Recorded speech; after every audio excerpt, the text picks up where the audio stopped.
Radio Pakistan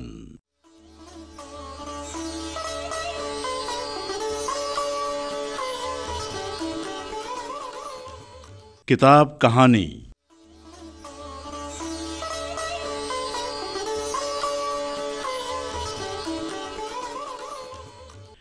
اس سلسلے میں معروف مزاح نگار اور ادیب کرنل شفیق الرحمان کی کتاب مزید حماقتیں پر پیش خدمت ہے کتاب کہانی۔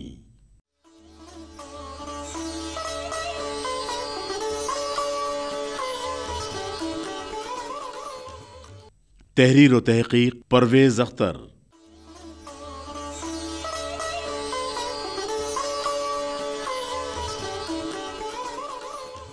راوی ربیہ اکرم،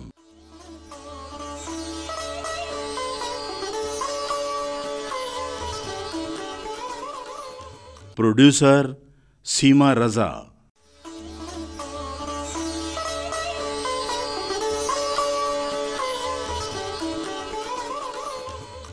وہ جو اس قسم کی کتابوں کو پسند کرتے ہیں اس کتاب کو بالکل ویسا ہی پائیں گے جیسی کتابوں کو وہ پسند کرتے ہیں۔ شفیق الرحمان کی کتاب حماقتیں کی ابتدا میں موجود یہ تحریر ان کے فن کی بالکل صحیح عکاسی کرتی ہے۔ شفیق الرحمان پاکستان میں اردو ادب کا ایک بہت بڑا نام ہے اور ان کی مزاح نگاری کا اپنا ہی انداز ہے جو ان کو دوسروں سے ممتاز کرتا ہے۔ اس مزاح میں نہ تو پھکڑ پن ہے اور نہ ہی کوئی اخلاق سے گری ہوئی بات۔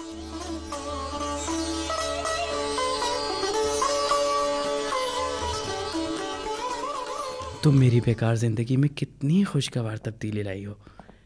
پہلے میری زندگی کے افق پر اندھیرے چھائے رہتے تھے، بجلی کڑکتی رہتی تھی، آندھیاں چلتی رہتی تھیں، طوفان اٹھتے رہتے تھے۔ تمہارے آنے سے گھٹائیں چھٹ گئیں، فضا نکھر گئی، سورج نکل آیا ہے، ہوا کے لطیف جھونکے چلنے لگے ہیں۔ یہ ساری محبت ہے یا موسم کی کوئی رپورٹ؟